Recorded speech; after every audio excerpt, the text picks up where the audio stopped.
Halo teman-teman semua, kembali lagi dengan aku. Di video kali ini aku akan membahas soal FR asli lagi dari para peserta ujian P3K Bidan kemarin.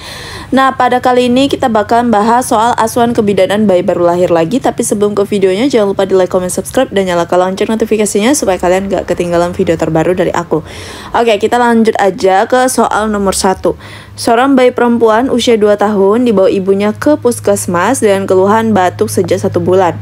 Hasil anamnesis, batuk tidak disertai pilek, tidak ada demam, batuknya berdahak, riwayat imunisasi dasar lengkap, makan 3 kali sehari, porsi sedang. Hasil pemeriksaan, berat badan 10 kg, panjang badan 84, suhu 37, pernafasan 34 kali per menit. Rencana asuhan apakah yang paling tepat pada kasus tersebut? Oke teman-teman, nah kita lihat ya, dia ini batuknya sejak 1 bulan teman-teman. Kira-kira nih rencana asuhan yang paling tepat adalah apa? Kita lihat dulu ya opsinya. A. Kolaborasi untuk pemberian antibiotik. B. Rujuk untuk pemeriksaan lanjutan. C. Pemberian jeruk nipis dan kecap.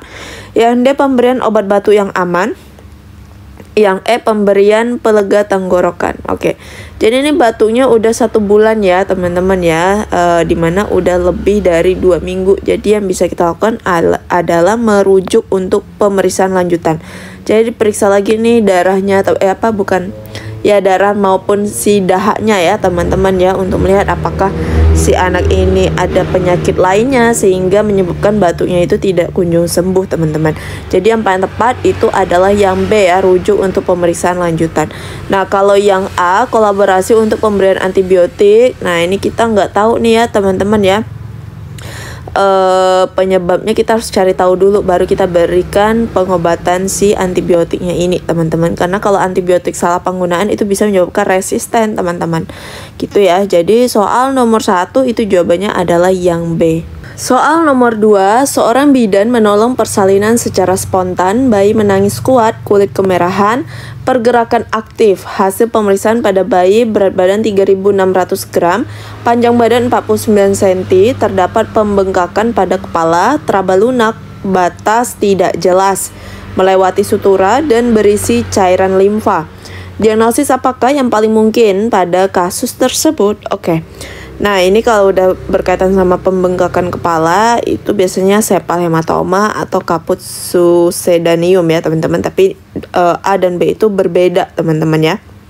Nah perbedaannya itu dari isinya teman-teman ya. Kalau sepal hematom ya udah jelas ini hematom, berarti isinya adalah darah. Tapi kalau kaput itu isinya adalah cairan limfa. Kemudian teraba lunak, batasnya tidak jelas, kemudian dia melewati sutura. Nah kalau sepal hematoma itu dia kebalikan dari si kaput teman-teman ya. Jadi kalau si kaput kalau si sepal hematom itu dia tidak melewati sutura, kemudian batasnya jelas ya pada tulang tepi tengkorak teman-teman. Kemudian dia juga bengkak teman-teman ya, dia juga bengkak, konsistensinya juga lunak.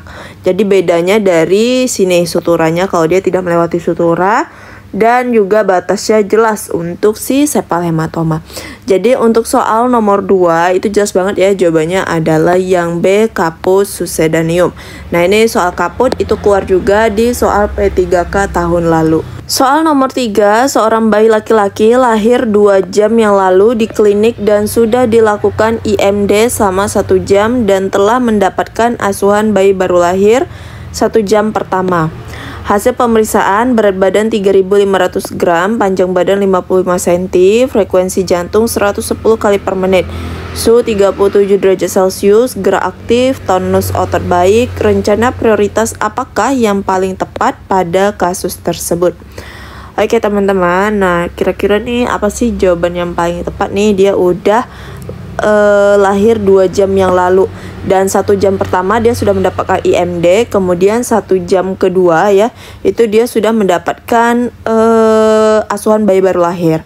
Nah 1 jam kedua itu yang didapatkan adalah pengukuran antropometri dan juga pemberian vitamin K1 ini pada 1 jam kedua ya teman-teman ya, 1 jam kedua. Nah, totalnya adalah 2 jam yang lalu ya. Berarti dia udah masuk 2 jam yang lalu nih. Kemudian setelah ini apa sih yang bisa dilakukan, teman-teman? Apalagi yang bisa dilakukan?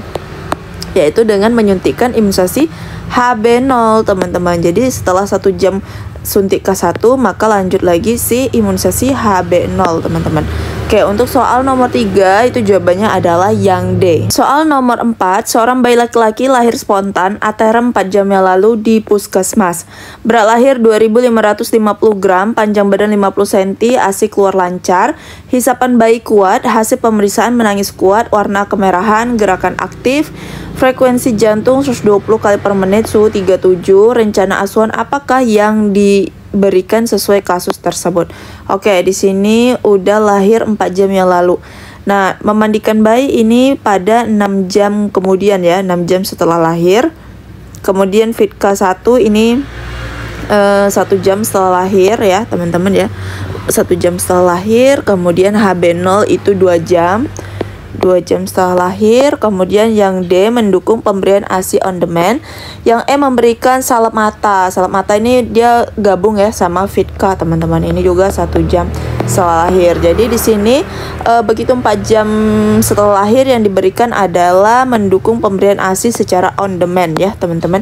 Jadi soal nomor 4 itu jawabannya adalah yang D.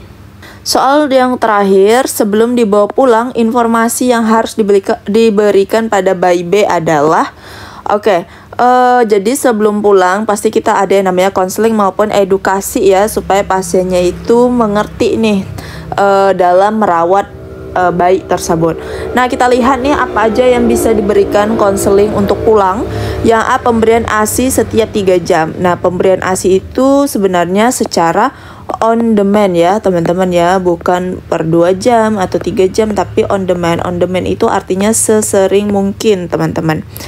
Nah, kemudian yang B, pemberian PASI setiap saat. Ini PASI ini belum ya, teman-teman, kan dia masih baru lahir. Jadi yang B itu bukan.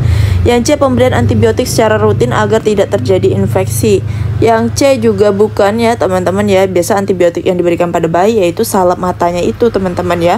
Sehingga tidak diperlukan antibiotik yang terlalu gimana-gimana supaya takut nantinya ini resisten si bayinya tersebut. Kemudian yang D, pemberian makanan tambahan pada bayi agar bayi cepat besar. Nah, ini tidak boleh ya, teman-teman ya. Ini harus nunggu 6 bulan.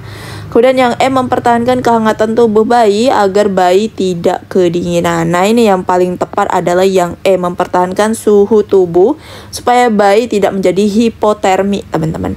Oke, jadi soal nomor 5 itu jawabannya adalah yang E. Oke, teman-teman, segitu aja 5 soal dari aku. Semoga bisa membantu persiapan P3K kalian. Dan buat kalian aku saranin banget untuk sering-sering try out ya. Kalian bisa try out di Sobat P3K, karena di sana kalian bisa mengevaluasi kemampuan kalian sama ini belajar kayak gimana ya, teman-teman. Dan untuk try outnya kalian klik link yang udah aku cantumin di description box aku. Dan yang bertanya soal ebook aku, itu masih on proses, masih proses record si pembahasannya, teman-teman. Masih butuh waktu yang lama banget, jadi mohon bersabar. Kalau udah selesai aku bakalan infoin lagi di YouTube dan di TikTok aku, teman-teman. Dan jangan lupa di follow akun TikTok aku yaitu Soal Bidan. Biasanya nanti kalau udah mulai aktif lagi aku akan live setiap harinya di TikTok, teman-teman. Oke, segitu aja. Terima kasih banget yang udah nonton. Yang belum subscribe, jangan lupa di subscribe, di like, komen, dan juga di share ke semua teman-teman kalian, supaya teman-teman kalian juga bisa belajar bareng aku. Dan jangan lupa dinyalakan lonceng notifikasinya supaya kalian gak ketinggalan video terbaru dari aku. Terkurang terlebih aku mohon maaf. See you next video. Bye bye.